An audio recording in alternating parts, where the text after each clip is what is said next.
Thierry Leverger, donc président directeur général de Biscuiterie de France. Alors le pain d'épices ici, c'est pas un hasard, hein, donc en fait la région centre c'est sans doute l'un des berceaux du pain d'épices, si ce n'est le berceau du pain d'épices.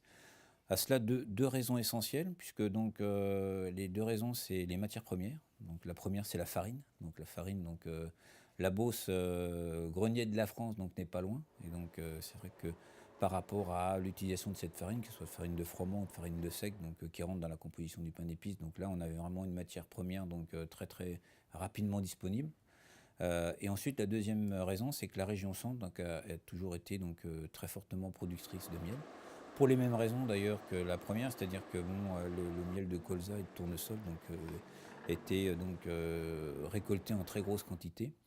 Et donc, les grosses quantités de miel et la farine à proximité, donc, et notamment pour utiliser les surplus donc, de miel qui étaient à l'époque disponibles, ont donné donc, naissance à plusieurs initiatives donc, de fabrication à la fois de pain d'épices, mais également d'autres produits comme la nonnette, donc, qui est fabriquée aussi en région centre.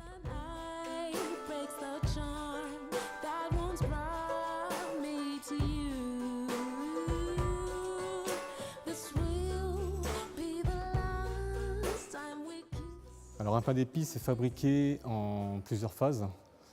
La première, c'est la fabrication des pâtes mères. Donc ça consiste à mélanger la farine avec le miel et un peu de sirop. Donc cette pâte, on va la laisser reposer une vingtaine de jours en moyenne. Ensuite, on la reprendra pour faire notre recette, enfin les différentes recettes. Ensuite passera la cuisson et découpe et emballage derrière. Biscuiterie de France développe 10 recettes à sa marque.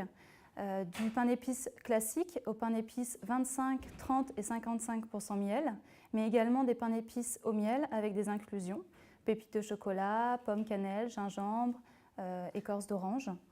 Et elle développe également pour ses clients des recettes un peu plus originales, pain d'épices chocolat orange par exemple, ou myrtille cranberry.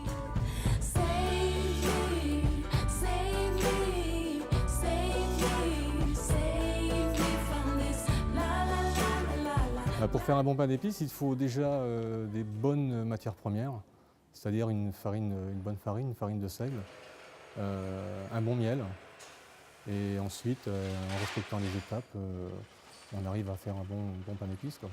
Toutes nos recettes sont garanties sans huile de palme, et le pain d'épices est commercialisé du pain d'épices de tranche jusqu'à la bande de 6 kg, sachant que le pain d'épices qui est le plus couramment commercialisé et à un grammage de 250 grammes.